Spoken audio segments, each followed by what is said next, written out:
and welcome to Panesha Tutor. In this video, we'll discuss about DuPont analysis. First of all, coming towards the meaning of DuPont analysis, it is also known as DuPont identity or DuPont model. And it is used to decompose the different drivers of return on equity. Now, what do we mean by return on equity? Return on equity is a measure of financial performance calculated by dividing net income by the net shareholders equity. जितनी हमारे पास shareholders equity funds हैं उस हिसाब से हमारी income कितनी है.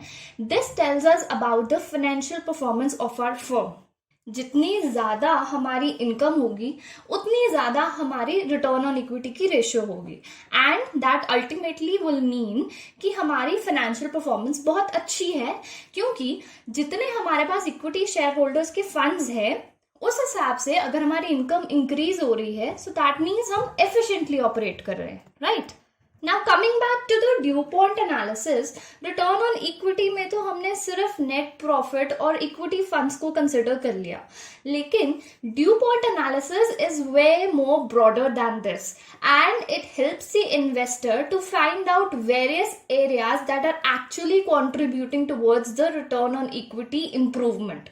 ठीक है, and they also helps the investors to find out various strengths and weaknesses of companies to help them to invest. Now, what are the three major financial metrics that drive the return on equity according to the DuPont analysis? अब हमारे पास 3 factors होते हैं under the DuPont analysis जो हम study करते हैं हमारी ROE को पहचानने के लिए, या फिर हमें ये देखना है कि हमारी ROE कैसे बढ़ रही है. What actual is contributing towards the improvement in return on equity?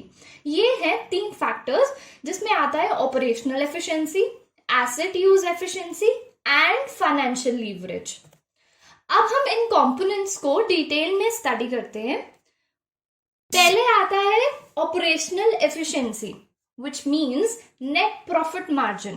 इसका क्या फॉर्मूला है? Net income upon revenue, that is net profits upon net sales. जितनी हम सेल कर रहे हैं उस हिसाब से हम कितना प्रॉफिट कमा रहे हैं. So this directly contributes towards our operational efficiency, right. Now the profit margin can be improved अगर हमारी कॉस्ट कम हो जाए या फिर हम अपने प्राइजेस बढ़ा दें. तो इससे क्या होगा, हमारे प्रॉफिट मार्जिन इंक्रीज हो जाएंगे, नेट प्रॉफिट्स में इंक्रीमेंट आएगा एंड अल्टीमेटली हमारी रेशियो इंप्रूव हो जाएगी. और इसका क्या इम्पैक्ट होगा, ROE will be improved. Next point आता है एसेट टर्नओवर रेशियो का. Now this measures how efficiently a company uses its assets to generate revenue. इसका फॉर्मूला देख लेते हैं पहले. It is equals to revenue upon average assets or net sales upon average assets. कितने हमारे पास assets हैं और उसके हिसाब से हम कितना रेवेन्यू अर्न कर रहे हैं, ये हमारा एसेट टर्नओवर रेशियो बताती है. Now this is one of the important factors that contributes towards the return on equity.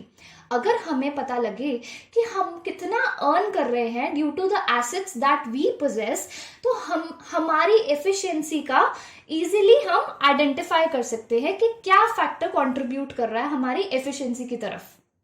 It is helpful when comparing two companies that are very similar. अब third factor है हमारा financial leverage, जिसे हम equity multiplier भी कहते हैं. It is an indirect analysis of a company's use of debt to finance its assets. The formula for financial leverage is equals to average assets upon average equity. हमारे पास कितने equity funds हैं और उसके हिसाब से हमारे पास कितने एसेट्स हैं. अगर तो ये रेशियो मोर देन 1 है तो दिस मीन्स कि हमारे एसेट्स हमारे इक्विटी फंड से ज्यादा है. वो कैसे, हमने कुछ बोरोड फंड्स लिए हैं. बोरोड फंड से मतलब हमने डेट यूज किया है हमारे एसेट्स को पोजेस करने के लिए. तो जितनी ज्यादा ये रेशियो होगी उतनी ही हमारी डेट ज्यादा होगी, क्योंकि अगर हमारे एसेट्स ज्यादा हैं लेकिन हमारे इक्विटी फंड्स उतने हैं, सो दैट मीन्स हमने डेट यूज किया है उन एसेट्स को खरीदने के लिए, right. Most companies should use debt with equity to fund operations and growth.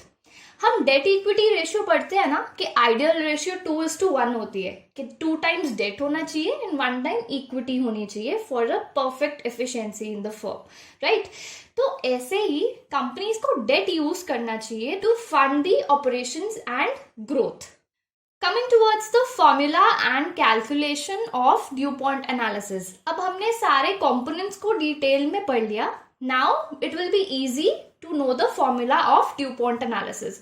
अब ये कैसे है कि हमने जो 3 फैक्टर्स पढ़े हैं, net profit margin, asset turnover and equity multiplier, अगर हम तीनों को मल्टीप्लाई कर दें तो हमारे पास क्या आएगा? DuPont analysis, which is equals to net profit margin into asset turnover ratio into equity multiplier. अब हम इसकी एक एग्जाम्पल करते हैं टू अंडरस्टैंड इट बेटर. एक इन्वेस्टर के पास 2 सिमिलर कंपनीज हैं स्टडी करने के लिए कि उसको किस कंपनी में ज्यादा इन्वेस्ट करना चाहिए. अब आरओई बताता है कि दोनों कंपनीज अच्छा परफॉर्म कर रही हैं, दोनों की आरओई इंक्रीज हो रही है, but investor doesn't know that what factor is actually contributing towards the increment in ROE. तो वो करता है ड्यूपॉन्ट एनालिसिस. पहले हम स्टडी करेंगे फर्स्ट कंपनी का. अब ईयर 1 और ईयर 2 में नेट इनकम इंक्रीज हुई है बाय $200. तो रेवेन्यू उतने का उतना ही है and profit margin ultimately has increase from 0.1 to 0.12 due to improvement in net income. अब आगे चलते हैं. हमारे रेवेन्यूज उतने ही हैं, एवरेज एसेट्स डिक्रीज हुए हैं. हमारा एसेट टर्नओवर का फॉर्मूला क्या होता था? Net revenue upon average assets. तो इससे क्या होगा? अगर हमारे एसेट डिक्रीज हो गए हैं, डिनोमिनेटर का एक फैक्टर डिक्रीज हो गया है, तो दैट मीन्स हमारी रेशियो इंप्रूव होगी फ्रॉम 2 to 2.08. यहाँ पे इंप्रूवमेंट शो हुई है due to decrease in assets. अब देखा जाए तो it is a kind of a positive impact on ROE. क्यों? हमारे एसेट्स तो डिक्रीज हो गए हैं अगले साल में, लेकिन हमारा रेवेन्यू उतने का उतना ही है. तो इससे क्या फर्क पड़ा कि हमारी फर्म ज्यादा एफिशिएंट हो गई है कम एसेट्स के साथ. आगे चलते हैं टुवर्ड्स द फाइनेंशियल लीवरेज. इसका क्या फॉर्मूला होता था? Average assets upon average equity. अब यहाँ पे हमें नजर आ रहा है कि एवरेज एसेट्स हमारे डिक्रीज हुए हैं बट इक्विटी उतनी की उतनी ही है. तो इसका क्या मतलब हुआ कि हमारे डेट डिक्रीज हो गई है. तो इससे क्या हुआ? हमारी फाइनेंशियल लीवरेज की रेशियो डिक्रीज हो गई है, which is again a positive point for the firm. तो तीनों जगह हमें पॉजिटिविटी ही नजर आई है and ultimately ROE has improved from 50% to 60%. इसके पीछे तीनों फैक्टर्स की इंप्रूवमेंट के कंट्रीब्यूशन है. अब नेक्स्ट कंपनी को स्टडी करते हैं. नेट इनकम उतनी ही की उतनी ही है, रेवेन्यू उतना ही है, तो प्रॉफिट मार्जिन हमारा सेम है.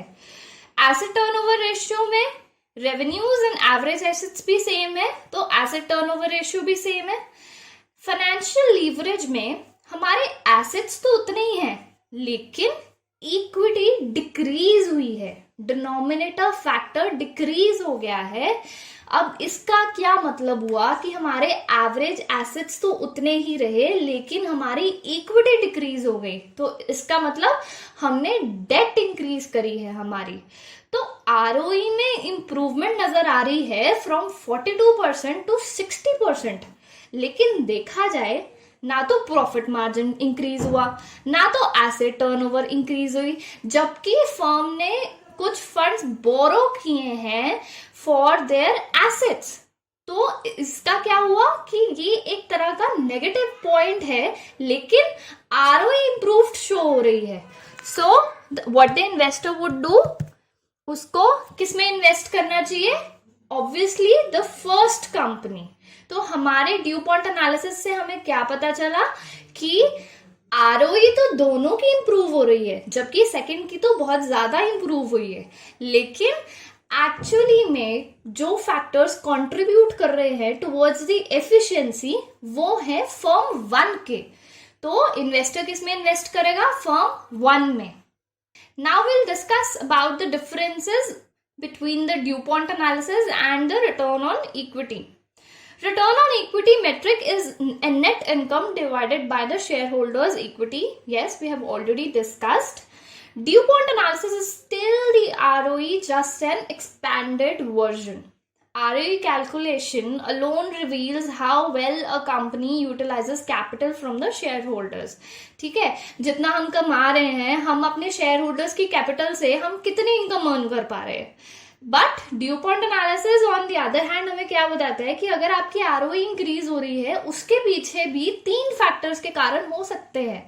तो हम उसका डिटेल्ड एनालिसिस करते हैं कि एक्चुअल में हमारी फर्म एफिशिएंटली काम कर भी रही है कि नहीं.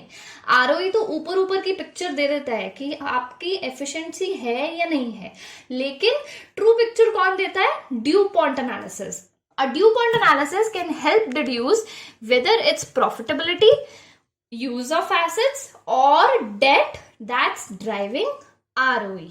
ठीक है, 3 factors हमने पढ़े that contributes towards the improvement in ROE. So this was all about DuPont analysis. I hope you understood the concept.